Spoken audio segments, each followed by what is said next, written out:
আসসালামু আলাইকুম, সবাই কেমন আছেন? আশা করি ভালো আছেন। আমরা চলে এসেছি Jhenaidah dream valley park and রিসর্টে।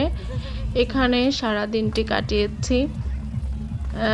আমরা সারাদিন কি করলাম এবং কি খেলাম সব কিছুই আপনাদের সাথে শেয়ার করার জন্য এই ভিডিওটি তৈরি করা। সবাই সাথেই থাকুন, দেখতে পাবেন আমরা সারাদিন কি করেছি। এই যে কর্নারটাতে এসেছি, এটা হচ্ছে পার্কের ভিতরে এসে সোজা এসে বা সাইডে এই সাইডটায় কিছু ফুলের গাছ লাগানো আছে, দেখতে পাচ্ছেন আপনারা। ফুলগুলো অনেক সুন্দরভাবে ফুটে আছে, খুব সুন্দর লাগছে। আর এদিকে আমাদের পিকনিকের রান্না চলছে, রান্নার কাজ করছেন দুজন লোক, দেখতে পাচ্ছেন। একজন রান্নার জিনিসপত্র নিয়ে রান্নার কাজে ব্যবহার করছেন। আমরা আপনাদেরকে একটু দেখাবো রান্না হচ্ছে। কি রান্না হচ্ছে? এটা হচ্ছে মুরগির রোস্ট রান্না করতে যা লাগে তা দিয়ে দিয়েছেন এখানে, দিয়ে এখন রান্না শেষ হওয়ার জন্য অপেক্ষা। আশা করছি খাবারটি খুবই সুস্বাদু হবে, কারণ খুবই সুন্দর দক্ষতার সাথে রান্নাটি চলছে।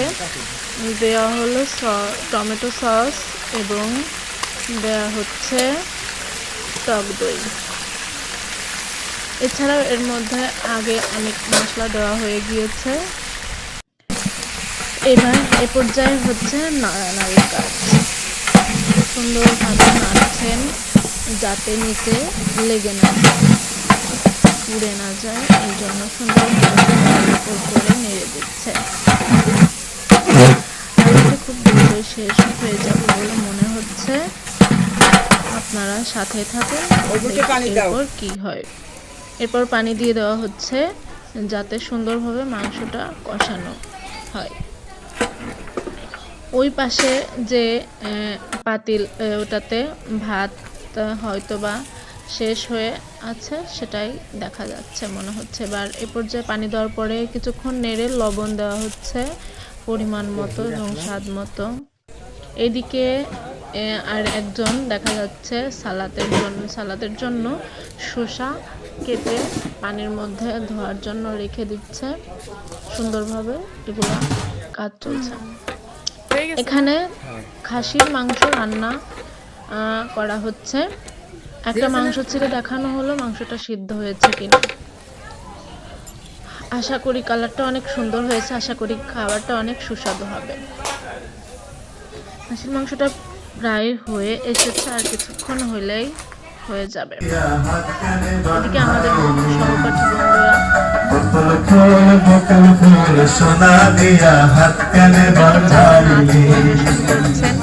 চাচার নাচটি খুবই সুন্দর হচ্ছে, সবাই সেটা আনন্দের সাথে উপভোগ করছে।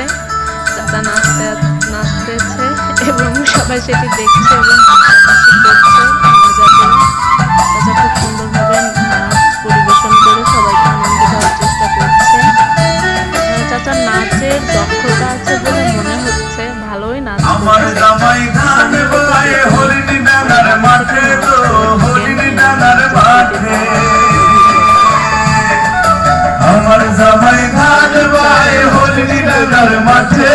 গান গেয়ে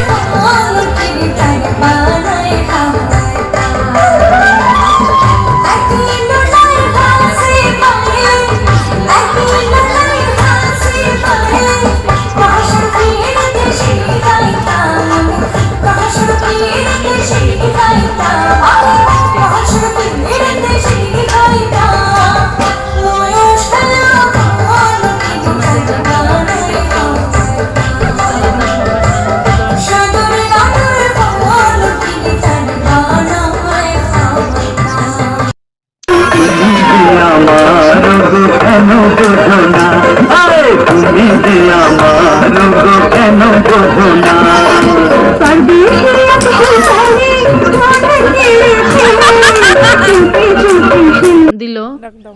আমরা এপাশে জোহান ড্রিম ভ্যালি পার্কের ভিতর সাইডে একদম শেষের দিকে একটা ছোট চিড়িয়াখানা দেখতে পেলাম, যেখানে একটা হরিণ একটা না অনেকগুলো হরিণ রয়েছে।